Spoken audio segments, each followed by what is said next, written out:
BRICS meeting is taking place in Kazan.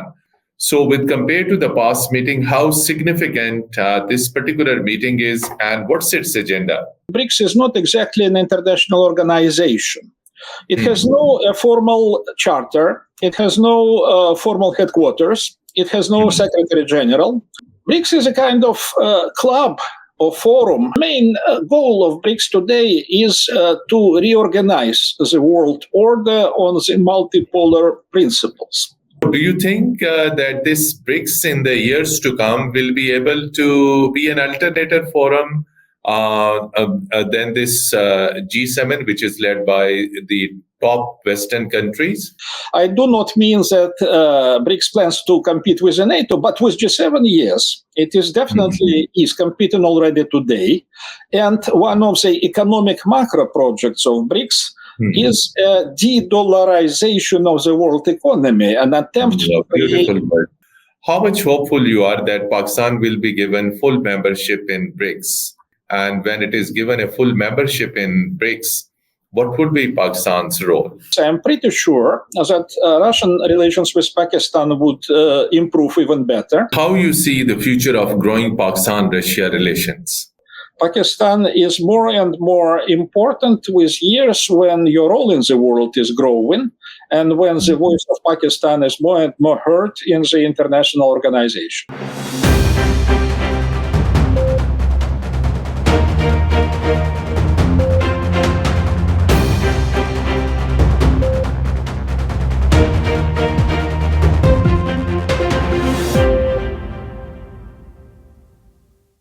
Hello and welcome to program Insight in News English. Dear viewers, there is another important development that Russia-led multilateral forum, which is known as BRICS, Brazil, Russia, India, China, and South Africa plus. Currently, its membership is 10. Its meeting is taking place in Russian city of Kazan. This is an extraordinary meeting, an extraordinary development. Why? Because number of world leaders are attending this particular forum, which is taking place in Kazan, 22nd October to 24th of October. So this, after Shanghai Cooperation Organization, this is another powerful regional multilateral forum. And what is its importance? And currently, the main challenge and the main objective and the main focus of the BRICS is to bring all the countries on one platform and make a joint strategy for promoting trade ties, promoting economics, promoting security cooperation among the member states. And significant development is that there are more countries in the pipeline which have applied for the membership of the BRICS. And in addition to that, more than 50 countries are also in the line aspiring to join BRICS.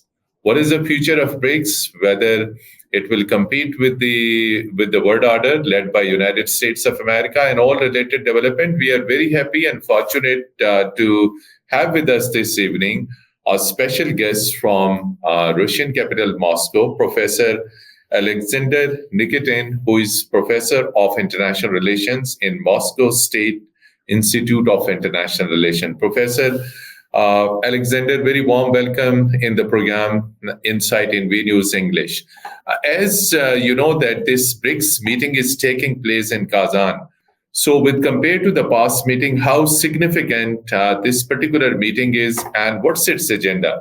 Meeting in Kazan is, first of all, widening the circle of the countries which participate in this international arrangement. And BRICS is abbreviation from the names of the Brazil, Russia, India, China, South Africa, but you would add all the letters from other countries who are joining now, then you will have alphabetical soup because too many countries are interested to join. And this is why I decided that we just call it BRICS Plus. At the same time, this is already the fourth meeting of BRICS in Russia. There were meetings in Yekaterinburg before and in Ufa, Russian cities. Now the alliance is widening, but it's important to understand that BRICS is not exactly an international organization. It has no formal charter. It has no formal headquarters. It has no secretary general. It has no even joint budget. Each country which receives by rotation the session of the BRICS is paying all expenses connected with the presence in the country. Then what is BRICS if it is not a proper organized international organization? BRICS is a kind of club or forum, if you wish. Or alliance. We may say alliance, exactly. Alliance probably too strong, because some countries are just investigating what would be the role within BRICS. And BRICS is rather a kind of coordination forum which is mostly centered at the economic issues, social, cultural issues, but not, for example, in security and military affairs. BRICS is definitely not a military bloc and not an alliance which is interested in organization of the joint security for all this large group of countries, which varies from Brazil and South Africa to China and Russia. At the same time, countries really want a kind of non-Western type of the forum. And this is what Russia is stressing. Practically, we do have Western-oriented, Western-born organizations like European Union, like Organization for Security and Cooperation in Europe. And BRICS is organized on some different principles which promote multi-civilizational approach of multipolarity. Actually, probably even the main goal of BRICS today is to reorganize the world order on the multipolar principles. And we'll understand that practically there are several schemes of world governance which are competing with each other. We have P5 in United Nations, permanent 5 members of the Security Council, but they lack some important countries, for example, Germany, Japan, because when UN was formed, they were defeated adversaries. And at the same time, they joined G7, alternative group, which was created by Western countries and which already includes Japan and Italy and Canada and Germany, the countries which are not represented at the P5. But both of those are kind of structures which existed for decades. And now we observe appearance of the whole group of non-Western organizations like Shanghai Cooperation Organization and BRICS, and as well Eurasian Economic Council, which has been created by the initiative of Russia, the Comprehensive Regional Economic Partnership created by China. There is a kind of boom of creation of non-Western organizations. And this is a sign of time. Yes, Professor Alexander, you rightly pointed out that there are several other forums which are alternatives to this particularly Shanghai Cooperation Organization, whose focus is also economic security and these things. Then you mentioned rightly about G7. So G7 is a Western-led organization. So do you think that this BRICS in the years to come will be able to be an alternative forum than this G7, which is led by the top Western countries? Let me remind you that when BRICS start to be created some years ago, it was just 1/3 of the size economically of the G7. But today, G7 represent approximately 29% of the world economy, and countries accumulated in BRICS represent already 33% of the world economy. So BRICS became larger than G7 by many parameters, by the way. It's interesting to also compare BRICS with the NATO, another Western organization. Probably it is a little bit unexpected, but countries of BRICS possess in combination more nuclear weapons than the countries of NATO.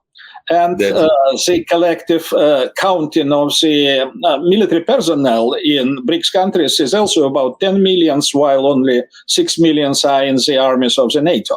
I do not mean that BRICS plans to compete with the NATO, but with G7, yes. It is definitely is competing already today.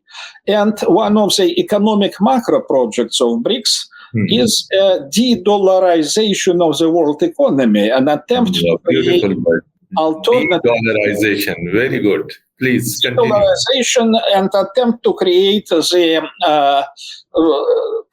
currencies of the BRICS countries like Chinese yuan and Russian ruble and Indian rupiah. They should become a new currencies for the international economic exchanges.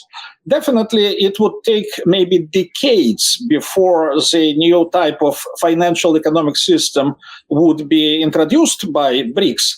But still, the beginning is now. You rightly said de-dollarization. It's a beautiful term, and de-dollarization would never be accepted to United States of America. So you think that the BRICS, as you said, it may take a decade, but United States has made it clear that any challenge to its economy, any challenge to dollar will be met with a strong response. So there must be certain counter strategies from the United States of America, because as you said, this organization is more larger in terms of economic size than this G7. So how you see in the days to come this economic clash between the West and the BRICS led this particular forum led by Russia? Probably clash is a little bit a strong word, because now we're talking about parallel processes which are developing on parallel tracks. BRICS is wanting not to destroy something. BRICS want to supplement and add something to the world economy. And what's interesting, BRICS was more or less politely accepted by United States, at least in the official statements, which says that Washington does not see a threat or danger in many countries joining the BRICS. That's good, because BRICS, together with Shanghai Cooperation Organization, they are not oriented towards contradiction. Definitely, they do not want to become another bloc in a classical sense of the bloc of countries. This is not a kind of polarization between new two blocs, say G7 BRICS, or NATO and Shanghai. No. At the same time, this is a kind of a table, negotiations table for countries who not so often sit at the same table. For example, India and China, for example, India and Pakistan and Shanghai Cooperation Organization. And in BRICS, some countries like Iran and Saudi Arabia are sitting together at the same negotiations table, which is very new. And important task of Russia as a mediator of this Kazan meeting is to organize the work on such a way that nobody would feel associated with the contradiction, with the confrontation. Practically, it is a school of a new type of international relations, where nobody is dictating its approaches. Because in the Western structures, we had more than once experiences when, for example, United States or Britain or France, old colonial powers, were dictating, imposing their models, their solutions. And the task of BRICS is exactly to elaborate rules of soft negotiations and talks that would allow coordination on a middle level. The most important parameter of BRICS today is not the summit meeting of the heads of state. The most important parameter is approximately 250 concrete practical meetings and sessions, which are going on throughout the year under the Russian chairmanship of BRICS. And these 250 meetings, which you may find on the internet site of the BRICS, they are, for example, meetings of the Minister of Transport of this group of countries, or another meeting of ministers of economy, or ministers of education. So BRICS is trying to organize a sectoral work in many areas of social and economic structure, and to bring together the practitioners who otherwise never would meet each other in this universe. This is our understanding of multipolarity. Multipolarity is avoidance of unipolarity, but at the same time, how many poles the world need? I'm afraid that neither, say, India or China are interested to have 25 or 30 poles in this world. They won't just reconfirm that they are poles in the multipolar system. And from this point of view, the task of Russia is to mediate this very, very multipolar session and meeting in Kazan. Professor Alexander, you in depth spoke about these all developments. One very important question, that India is an American ally in South Asia. And India is also part of Shanghai Cooperation Organization, and India is full member of BRICS. And at the same time, it's trying to get closer to Russia. Its relations are not that warm with the Beijing. So how you see Indian presence in Shanghai Cooperation Organization and BRICS? Because United States has a strategic partnership with India. So on the other hand, India is trying to get closer to Moscow. On the other hand, it's an American ally. Exactly before the BRICS meeting in Kazan, China and India signed important agreements on their border problems, which were real problems in the recent relations between two powers. And that was an interesting and good sign. They didn't want to bring all this contradiction, all the burden of these contradictions onto the table of BRICS. They sent a good message to all other BRICS countries. And at the same time, we in Moscow always considered during many decades, starting from the 50s or 60s, that India is a natural ally and friend of Moscow, while Pakistan is very much influenced by the United States. But we are changing our perception now with years.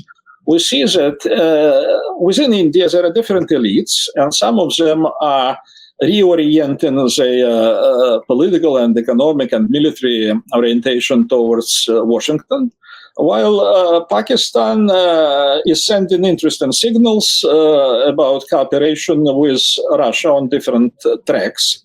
And so in general, the South Asia is not exactly a Russian strategic neighborhood. You may understand that we are sailing in different oceans. At the same time, we may be quite useful to each other, not in the immediate practical terms. For example, we do not expect mediation of either India or China in resolution of the Ukrainian crisis, and you probably do not expect mediation from Russia in resolution of any Pakistani-Indian relations. But again, when a new table where Pakistan and India, Iran and Saudi Arabia, India and China sitting together, that allows for listening to each other, understanding each other's security concerns, and promoting cooperation and peace. You said that India is a natural ally of Russia and Pakistan is influenced by United States. But in the recent months, we have seen growing ties between Russia and Pakistan. A month before, Russian Deputy Prime Minister visited Islamabad, and on 15th and 16th of October, this particular October, Russian Prime Minister attended the Shanghai Cooperation Organization Heads of Government Summit in Islamabad, along with the Deputy Russian Prime Minister. So, and Pakistan has also applied for the membership of the BRICS. Keeping in view this growing cooperation, frequent of high-level visits between Pakistan and Russia, how much hopeful you are that Pakistan will be given full membership in BRICS? And also say a few words about Pakistan's role in the Shanghai Cooperation Organization, and when it is given a full membership in BRICS, what would be Pakistan's role? Let me remind that for 10 years, Shanghai Cooperation Organization had a principle of no new members. And this was broken in 2015 when both India and Pakistan finally were joined Shanghai, and then Iran, and recently Belarus. The process of expansion, widening of organization, enlargement of organization started. Before, we were concerned about enlargement of NATO very much, but now probably the West is a little bit concerned about enlargement of Shanghai and of BRICS. And definitely Pakistan is a very valuable asset within any type of modern non-Western structures. By the way, Pakistan by population is larger than Russia, and we are a nuclear power, but Pakistan is a nuclear power with our respect. And from this point of view, we understand that Pakistani's membership in any kind of non-Western structures is strengthens the structures very much without any attempts to disturb relations of Pakistan with the Western powers. We try to send a signal that we are not against Westernization. We just want to supplement Westernization with Easternization, if you wish, with the creation of the new patterns. And yes, China promoted a very large macro project, BRI, Belt and Road, which would be in implementation till 2050. But we, Russia, are considering BRICS as a kind of new macro project, which also would be in implementation for several forthcoming decades. And during these decades, I am pretty sure that Russian relations with Pakistan would improve even better. And we would consider Pakistan one of the strongholds of the security and connectivity and economic growth in South Asia. We want connectivity from Russian pipelines, gas lines, down to the Indian Ocean. And we see that Pakistan is accepting Gwadar and other Chinese points of BRI project. But we also want to involve Pakistan into creation of the new network and pattern of the economic trade passes, as well as for much bigger human traffic. We want our tourists to arrive to see Islamabad the beautiful. We also want to invite to Russia more Pakistani travelers, and first of all, businessmen. We are interested in having open and widened economic relations between Russia and Pakistan. That's good. And Professor Alexander, currently Russia is engaged in Ukrainian war. Russia is also facing economic sanctions, a lot of economic problems. At the same time, Russia wants to compete with the West as an economic power. So keeping in view these all economic challenges, economic sanctions, how bright is the future of BRICS in terms of economics, business, and trade? Keeping in view, as I said, that there are sanctions, there are economic problems. So, and economics and trade and business is the key objective. Right. Today it was announcement that Western estimation of the forthcoming economic growth of Russia in this year is approximately 3.6% of economic growth. This is very good result. This is much higher than in most of the European countries. And from this point of view, Russia is surviving through the difficulties created by sanctions reasonably well.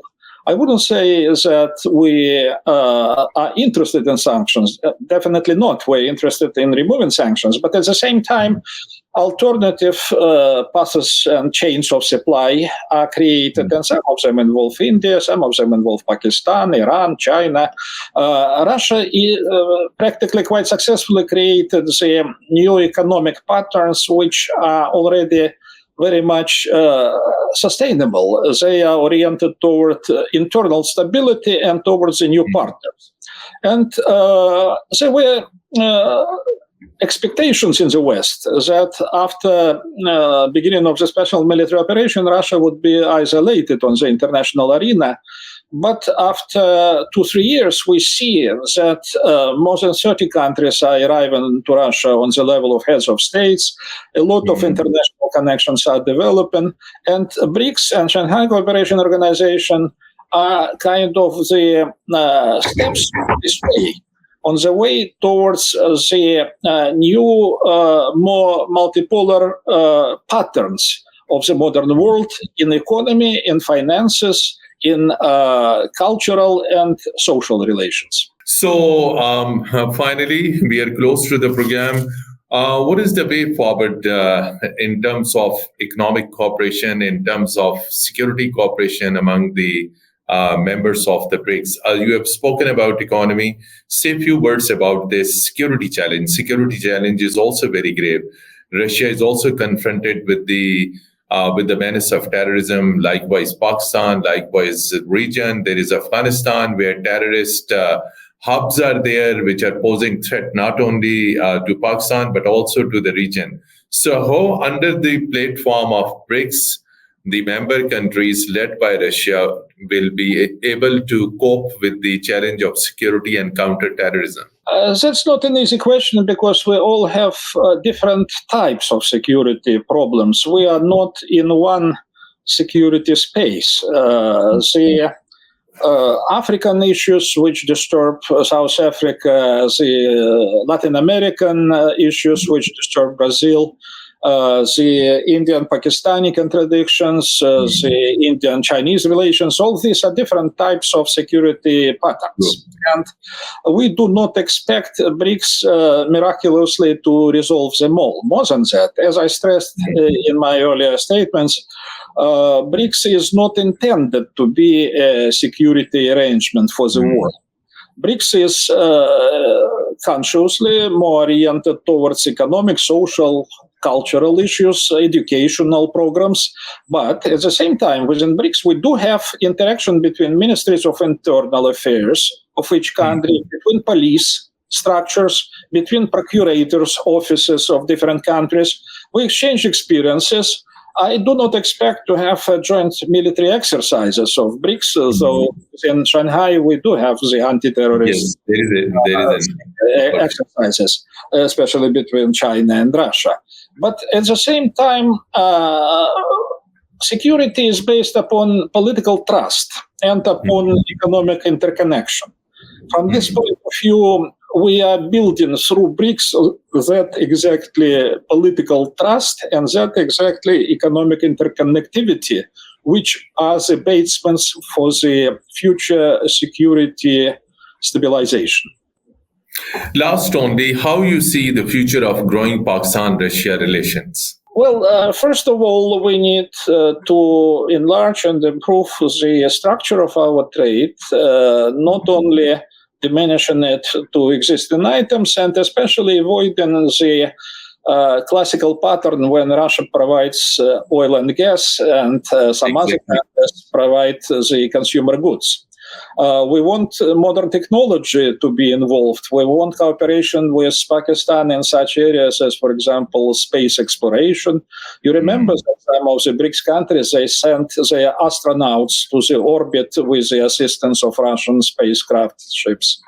And modern computer technologies, modern medicine, agricultural technologies, of course, are also an area where Pakistan has a lot of experience. And so we belong to different geographical zones, but modern technology for agriculture is one of the items for future trade and mutual exploration.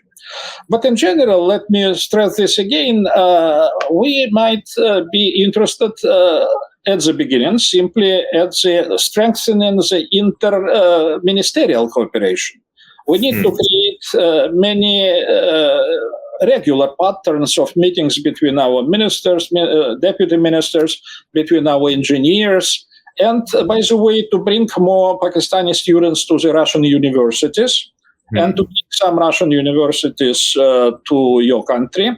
We need to study Urdu, you need to study Russian language, we need to speak at the same lingual language, not only the same political language. So, in my view, this is a prospect, and let's don't be too pretentious. We do not expect that Pakistan would become the number one country for the Russian political horizon, but Pakistan is more and more important with years when your role in the world is growing and when the voice of Pakistan is more and more heard in the international organizations. Indeed, Pakistan voice is being heard in international organization. Thank you so much, Professor Alexander Nikitin, for speaking to program Inside in News English and sharing your perspective on BRICS Plus meeting, which is currently underway in Kazan, Russia, and other related issues. Once again, we are grateful to you. Despite your very busy schedule, you spared a few minutes and spoke to us. And dear viewers, till our next program, goodbye and Allah Hafiz from studios.